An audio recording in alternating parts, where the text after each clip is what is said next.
Je dois te dire une vérité qui va te déranger. Si personne ne t'écoute en réunion, ce n'est pas du tout parce que tu n'es pas compétent, c'est parce que tu n'as pas encore appris ni à capter l'attention, ni à garder l'attention. Je sais que ça t'est déjà arrivé. Tu commences à parler, c'est génial, et après 20-25 secondes, tu vois les regards qui se détournent, et je sais à quel point c'est frustrant parce que ça m'est arrivé. Et là, dans cette configuration, 3 minutes plus tard, quelqu'un arrive et répète exactement la même idée que toi, et cette fois, boum, tout le monde applaudit. Dans cette vidéo, je vais t'expliquer pourquoi ça arrive et surtout comment inverser cette mauvaise tendance et cette dynamique contre-productive pour que tes paroles aient enfin le poids qu'elles méritent et que tu prennes enfin ta place.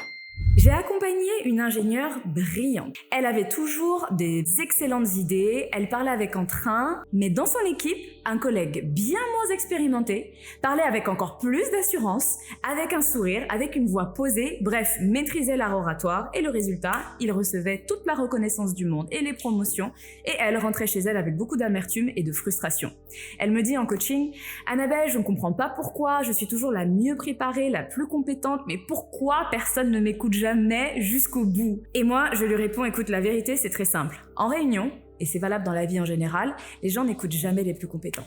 Les gens écoutent ceux qui projettent le plus de crédibilité. Et la crédibilité, c'est quoi? Ce n'est pas seulement ce que tu dis, c'est surtout comment tu le dis. En psychologie, on appelle cela le biais de halo.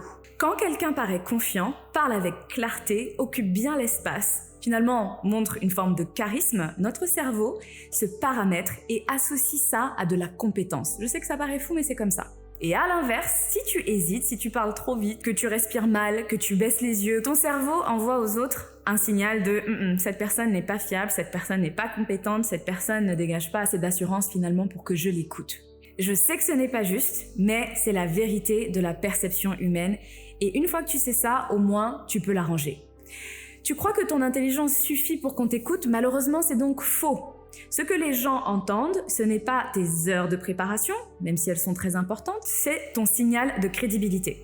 Si ton corps dit « je ne sais pas, je doute, j'ai peur », ton message est complètement discrédité, annulé, on ne t'écoute pas. Donc le vrai défi pour toi, ce n'est pas d'avoir raison ou d'être plus compétent que les autres, c'est d'apprendre à être perçu comme crédible dès les 3 premières secondes. Et attention, je clarifie ici, c'est important d'être compétent, mais c'est aussi important que tu montres cette crédibilité-là et qu'elle soit perçue correctement. Pourquoi est-ce que les 3 premières secondes sont donc extrêmement décisives? Eh bien parce que ton cerveau est un radar. On est équipé comme ça. Quand quelqu'un parle, tu décides instantanément, ça prend 3 secondes. Tu décides directement de est-ce que je dois écouter, est-ce que je vais écouter ou est-ce que je peux complètement ignorer cette personne parce que c'est inintéressant.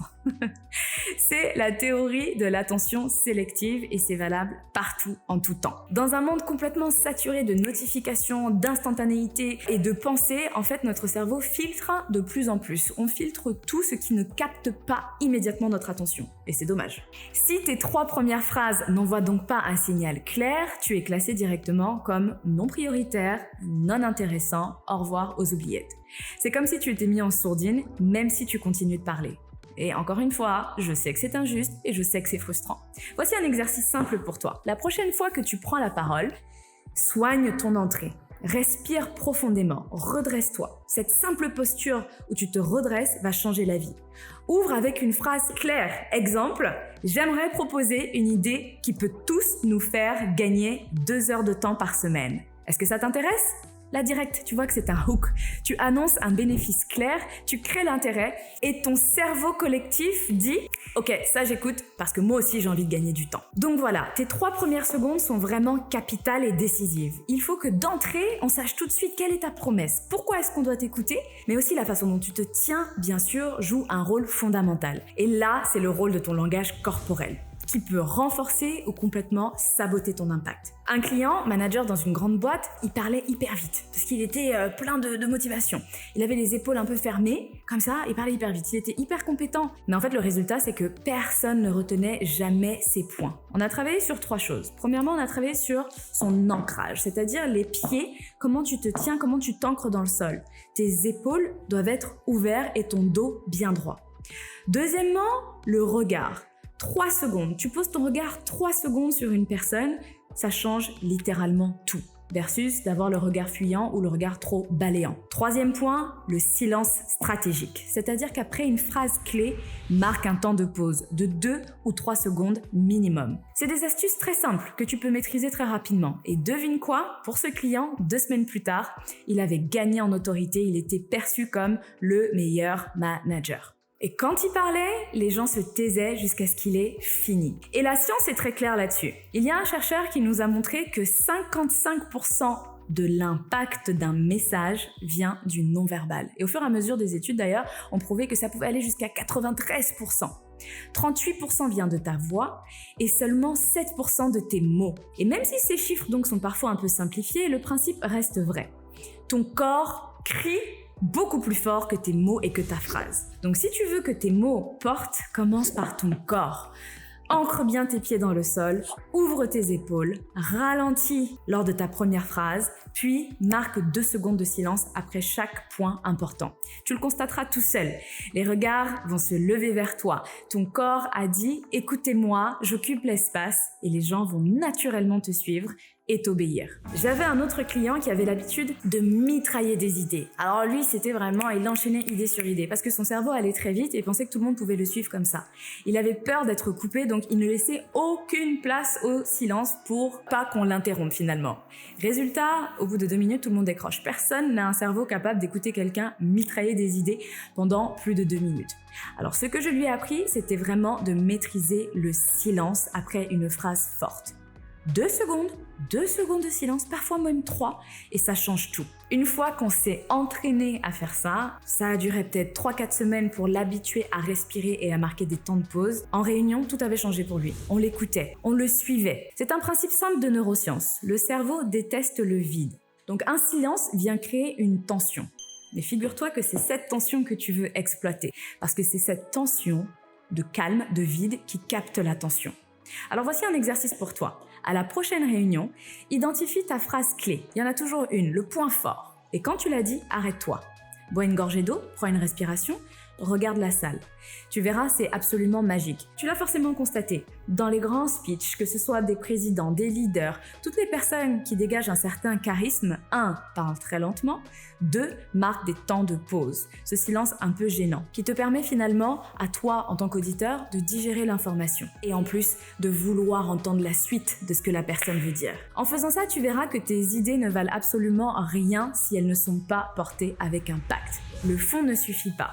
Le packaging est aussi décisif. Je me souviens quand je travaillais dans le monde corporatif, dans des grandes boîtes, je préparais toujours mes réunions, j'avais toujours des plans d'action impeccables, des présentations, des slides nickel. Et je me rappelle que ça ne suffisait pas. Et j'avais jamais identifié pourquoi. Parce que ce qui se passait, en fait, c'est que j'ai un collègue, il répétait toujours pratiquement presque mot pour mot ce que j'avais dit. Quand lui parlait, tout le monde hochait la tête. Il y a un jour spécifique, lors de cette réunion, j'ai compris que ce que je disais, c'est-à-dire le contenu de ce que j'apportais, ne suffisait pas. Et depuis, parce que j'en ai eu marre de toujours faire des flops en réunion, je me suis formée. J'ai appris, j'ai étudié des techniques de communication, des biais cognitifs, la neuroscience, que j'ai expérimenté moi-même et qui ont tout changé pour moi. C'est comme ça que j'ai eu accès à des postes à haute responsabilité. Et c'est comme ça que, en tant que coach, j'accompagne mes clients à maximiser leur impact lors de leur prise de parole. Et aujourd'hui, je suis fière de dire que mes centaines et mes centaines de clients non seulement transforment leur image, mais transforment aussi leur impact, leur confiance en eux. Pas en devenant plus forcément compétents, mais en apprenant à incarner leurs compétences. Et c'est en ça que je disais tout à l'heure que les compétences sont importantes au même titre que le package. Donc arrête de croire que le fond suffit. Ton contenu ne vaut rien finalement sans le packaging. C'est une vérité marketing que tout le monde connaît. Ils n'entendent pas tes heures de préparation, ils entendent ton ton, tes silences, tes regards, ta posture. Le jour où tu travailles ta présentation, ton assurance, ta confiance en toi de façon vraiment réelle, tes idées passent enfin du statut invisible, moyen visible, à incontournable. Donc maintenant, comment mettre tout cela en pratique? Et voici donc un petit plan d'action pour toi en 3 étapes très simples. 1. Avant la réunion, écris ta phrase d'ouverture. Il faut que les gens comprennent what's in there for them, ce qui va les intéresser, pourquoi ils ont besoin de t'écouter. Visualise ton entrée, ta gestuelle, ta respiration, ta posture. Mets-toi aussi à la place de ton audience. Mets-toi même à la place de quand quelqu'un rentre dans une pièce, tu vas avoir beaucoup plus tendance à l'écouter si cette personne est ouverte, souriante, qui a l'air confiante plutôt que quelqu'un qui arrive timide. Une fois que tu as fait tout ça, répète ta phrase d'entrée, ta phrase d'accroche avec un alignement au niveau de ton corps et de ton énergie. Ça va tout changer pour toi. Numéro 2, pendant la réunion, utilise la règle des 3 secondes de regard. Essaye de fixer quelqu'un pendant 3 secondes. Ça peut paraître un peu gênant au début, mais en fait, tu te rends compte que 3 secondes, ça passe très vite et pourtant, tout l'impact est là. Ensuite, structure tes interventions en 3 étapes. Et ça, c'est un conseil de structure que je te donne qui va vraiment changer ta vie. Une bonne structure permet de clarifier tes idées, de clarifier ton point et donc permet à ton audience de digérer plus facilement ce que tu vas dire. Exemple de structure en 3 étapes, constat, enjeu, solution. 3e point pour toi, après la réunion, note un moment où tu as été vraiment entendu. Ajuste pour la prochaine fois, c'est-à-dire une fois que tu as capté comment et quand tu retiens l'attention, eh bien fais-en plus pour les prochaines fois. Et je te garantis qu'en 30 jours, ces rituels transformeront ton image, ton impact et finalement ton leadership. En 30 jours, tu peux littéralement tout changer de la perception des autres lors de tes réunions ou de tes interventions. Donc avant d'entrer quelque part, de faire un point, une prise de parole, prépare ta phrase d'ouverture. Pendant la réunion, pose un silence stratégique et un regard d'au minimum 3 secondes. Et après, fais ton post-mortem, note un moment où tu as été particulièrement entendu, où tu as senti l'engouement.